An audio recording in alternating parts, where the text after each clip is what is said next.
dream of winning an Olympic medal. But sometimes in their quest for excellence, they push too hard and get painful results. Weightlifter Derrick Crass had made hundreds of successful lifts in competition prior to the 1984 Olympics and was a favorite to win a medal.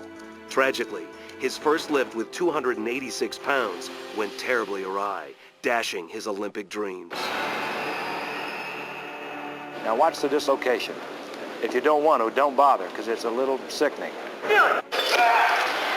Powerlifter Derrick Crass had an impressive start to his weightlifting career, taking first at the '79 Junior Olympics and placing second in the 1982 Nationals. After just a few short years of competition, Derrick set his sights on Team USA and the 1984 Olympics in Los Angeles. With the expected Soviet boycott, Derrick was confident about placing well at his first Olympics. We knew that the Western Bloc countries were the only ones going to be there.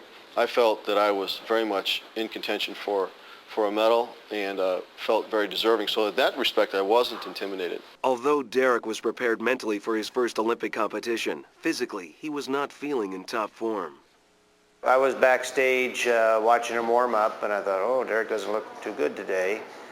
And they dropped his opening attempts down from what he was capable of doing.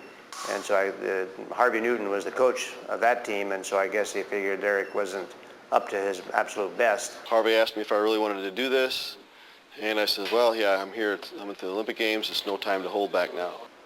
Let's watch Derrick Crass of Colorado Springs, Colorado, leading off the snatch competition with a first attempt effort of 286.5 pounds. Now watch what happens.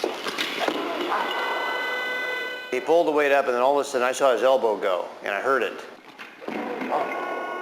Bones are popping out of the joint. There's a very distinctive sound. I thought, oh boy, this is really serious. He was trying to put the weight over his head and his patellar tendon tore. And when his tendon tore, his knee buckled, and as the weight started to fall behind him, the elbow actually came out of joint. The instantaneous pain was just very intense, and I probably would have passed out or vomited or whatever if that pain would have persisted, but it was just over in a flash. Everyone watching saw the frightening dislocation, but Derrick still did not know what happened.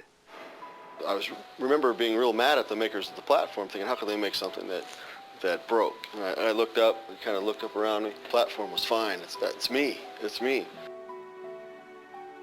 After an injury like that, you're not going to see too many people, and I'm not sure anybody's ever come back from that complex an injury. I thought, well, he got to the Olympics. Just unfortunately got injured. He had a great career, national champion, several records, and I thought he was done, but he wasn't. After surgeries on his knee and elbow and several months of difficult rehab, Derrick realized that he could still lift competitively. Although his strength was coming back, he was limited by his Olympic injuries. He turned to a unique research project at Washington University for help. Because of the injuries to the ligaments, it was hard for him to lift heavy weights on a daily basis to train due to arthritis in his elbow and his knee.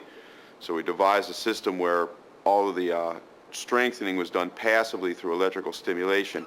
Pads were strapped to Derrick's thighs, and electrical current was applied to flex the muscles. It was uncomfortable at times, but Derrick was unfazed. My priority was to get my squat higher so I could lift more weight, and it really didn't care what it felt like, as long as it was humanly possible. Derrick's hard work, determination, and unique training regimen paid off. Derrick could tolerate more current than anyone we've ever seen, and that was a big factor. By 1987, he was competing in top form, winning the Nationals and qualifying for the 1988 Olympic team. Just 4 short years after an accident that most thought would end his career, he took the platform in the toughest competition in the world. I didn't feel nervous until my first snatch, actually, on the platform. And I didn't really feel nervous then when I lifted it and I missed it. Then I felt that I was very nervous. Then actually I missed my second one, and I was like freaking out. I couldn't believe that, oh my God, 2 Olympics, one time I'm injured, the second time I'm going to bomb out. So I had to try to figure out what to do. So on the third one, I didn't try so hard. And I snuck under the weight. I made that, but I couldn't believe how close I came. Derrick was the only American to place in the top 10 and continued to win national titles in '89 and '90. But by 1992, his body was feeling the physical toll.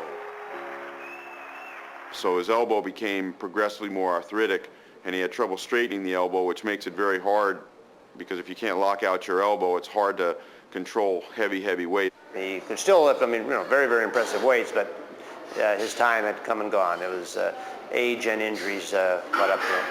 Derrick had to retire from competition in 1992, but he found a way to stay in the sport. After earning a degree in sports therapy, he opened his own training center. Good. Now he helps young Olympic hopefuls prepare for competition, including his own daughter, Rachel. I learned a lot, and it was a lot of great experiences. And if I can help some other youngsters develop along those lines, I know that there's a lot of positive benefits that they'll gain that they can actually transfer over into their life.